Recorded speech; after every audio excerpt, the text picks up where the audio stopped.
এর আগেও লাটাগুড়ি অন্যান্য রিসর্টে কাজ করেছি, বা ত্রিমূর্তিতে এটা আমার ফার্স্ট টাইম। আর এই হচ্ছে আজকের আমার মিষ্টি ব্রাইড। আচ্ছা বলো, কেমন সাজতে চাও আজকে?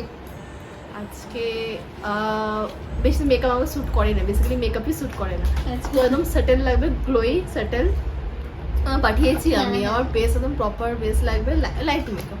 একদম সেটেল। আর আইব্রোজটা করবে। হুম। তোমাকে ভিডিও যেটা পাঠিয়েছি একদম বেসিক্যালি বেসটা ম্যাটার করে, বেসটা আমার গ্লোই আর ক্র্যাকি না হয়। শুনেই নিলে যে আমার আজকের ব্রাইড একদমই মেকআপ পছন্দ করে না এবং মেকআপ করেও না। আর এরকম ধরনের ব্রাইডকে সাজাতে অন্যান্য ব্রাইডের তুলনায় একটু সময় বেশি লাগে, কারণ প্রত্যেকটা জিনিস করার পরে তারা যদি দেখতে পায় সেটা তাদের কাছে অতিরিক্ত মনে হয়। আর সেটা স্বাভাবিকই, যারা মেকআপ একদমই করে না তাদের ফেসে পাউডারের পরিবর্তে কম্প্যাক্ট দিলে সেটা তাদের কাছে অতিরিক্ত মনে হয়।